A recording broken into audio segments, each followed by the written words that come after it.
Okay,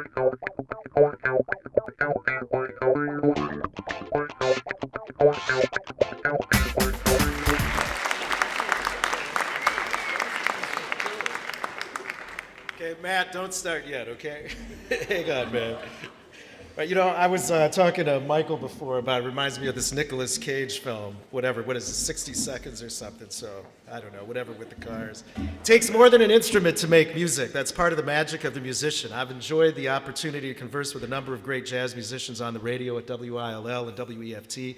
Here are a few of those moments with an acknowledgement toward Dr. Billy Taylor, who shared his abilities as a jazz educator and advocate and piano player. He passed away at 89 last December. This is Milt Hinton, grew up in Chicago, granddaddy of the bass, played with all the greats as a sideman and leader, taught many of the young lions till he passed at age 90. Most recorded jazz musician, he took some of the greatest jazz photos and said that all the other instruments can lay out except for the bass. B-A-S-E, bass, the foundation. That's Jerry Gonzalez, comes from an area called the Fort Apache in the Bronx. Grew up with Latin music, mixes it with the complexities of bop. He's a gifted trumpet player and conga player, pays homage to those in the tradition of jazz and Latin music.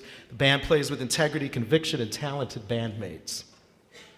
So we were talking, and I said, Jerry, man, what is that sound I keep hearing, this chirping? Where are you? Oh, these are frogs, man. I'm at my parents' house in Puerto Rico, and they live near a rainforest. Hey, you should come over, man. And I think Jerry was feeling pretty good, and I said, okay, man, I'll be right over for lunch. I think those are poisonous dart frogs, by the way, but they are beautiful. This is Cleo Lane of English and Jamaican parentage with her late husband and musical partner, John Dankworth, a 5-octave vocal range. She's been nominated for Grammys in pop, jazz, and classical, and I loved it when this very cultured, down-to-earth woman with this amazing voice sounded so bawdy and cockney when she referred to it as classical music. And here she is with her daughter, Jackie, and son, Alex, and near the end of the performance, she announced that her husband, who'd worked hard on setting up this concert, had passed away just a few hours earlier. There were audible gasps in the audience. She sang a few more tunes, which was a testament and tribute to her strength, professionalism, and love. The late Abby Lincoln, posing for her CD, fashioned herself a cabaret singer, had a very intimate voice and could also express the fire from deep within. Born in Chicago, she grew up on a farm near Kalamazoo. She wrote songs of social justice and life and was married to drummer Max Roach for a time. She could sound laid back and dreamy and had an artistic sense of style. This is Marian McPartland, First Lady of Jazz, at her 90th birthday party. Her piano jazz program has run for years on NPR as a showcase and advocate for the music. Excellent musician, composer. She continues on at 92 with a great history of the music, and when we talked, she was washing her dishes, warm, sweet, with a voice that sounded like the English grandmother that you never had. This is Tito Puente, the late Tito Puente, El Rey, the king of Latin music from Spanish Harlem, with the mambo and cha-cha, recorded over 100 albums. Master of the timbales, played vibes, marimba, drums, and percussion, larger than life in the history of Latin jazz and in performance. And who else could get away with wearing a crown and scepter? When he played at the Krannert Center, people got up and danced in the aisles, which had never happened there before, but it's now standard whenever there's a Latin or world music band. Some college kids were dancing with this huge Puerto Rican flag. They presented it to Tito, who laughed and wrapped himself up in it and continued to play. What a card. Look at that guy. Tito's lyrics for the Simpsons episode of Who Shot Mr. Burns included, I'll settle my score on the salsa floor with his vengeful Latin rhythm. Senor Burns, it may not surprise you, but all of us despise you. Please die and fry in hell, you rotten rich old wretch. He's got a great sense of humor and a great sense of time.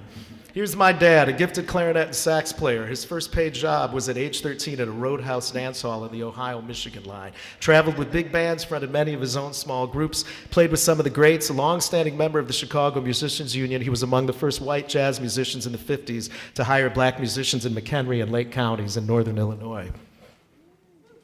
My grandmother sang spirituals to him when he was young. He majored in composition, and recently at 85, he played 2 3-hour gigs in one day. Years ago on the road, he needed directions, and the farmer said, well, if you head this way, no. Well, if you go down there, no. Well, you know, you can't get there from here. He eventually found his way out of the maze.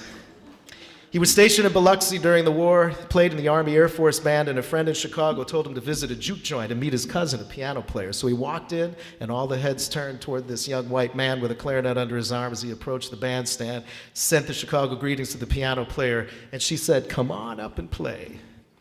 And he did. At 85, Artie Shaw asked me, "Whose jazz is it?" when discussing the musical context of historic jazz players. He hit the road at 16, was a great clarinet player, musician, and band leader who lived to be 95. He was one of the first to feature black musicians nationally. He learned French so he could study the philosophers. And after he served in the Navy band, he said, "War is not only hell, it's also insane." He tried to get his new musical concepts out there, but people wanted to hear the same thing over and over and would come up and say, "I want to hear some of that dance music. Let's hear some of that dance music." That's how he said it, by the way. It drove him crazy and was one of the reasons he was in and out of the music business. He told me that he understood rap and understood music, but that rap music was an oxymoron. He had an astute contemporary artistic mind, wrote an autobiography called The Trouble with Cinderella, and wrote short stories and fiction when he left the music business. He sought authenticity in everything and called it as he saw it. He wanted to write "Go Away" on his tombstone, but later said he did the best he could with the material at hand. This is an Andy Warhol jazz cover, by the way, one of the many that he did. Chicagoan Lionel Hampton was one of the early vibraphone players and performed till near the end in '94. With Benny Goodman, they formed one of the first nationally interracial jazz bands between '36 and 1940. Teddy Wilson on piano, Gene Krupa on drums. He remained a band leader, was involved in building housing projects in Harlem and Newark, lost all his awards in a fire, and received the National Medal of Arts from President Clinton. So Lionel tells me the story of how the famous tune "Flying Home" came about. He said, "Well, Mickey, we were flying on an airplane heading back home, and I was humming a tune, and Benny says to me, 'Hey, Lionel, what's the name of that tune?' And I said to Benny, 'Benny, I think I'll call it Flying Home.'" And that's how this great tune was born. It's amazing. This is Deborah Hurd's Jazz Beat. She's an artist and musician who said, "Art and music are my passion, but it's all art to me." I love the abstract colors and the feel she conveys of both the jazz musicians and their music. I feel fortunate to have met those I have along the way. We all have something to share when we listen to each other, and I hope you enjoyed a few of these moments tonight.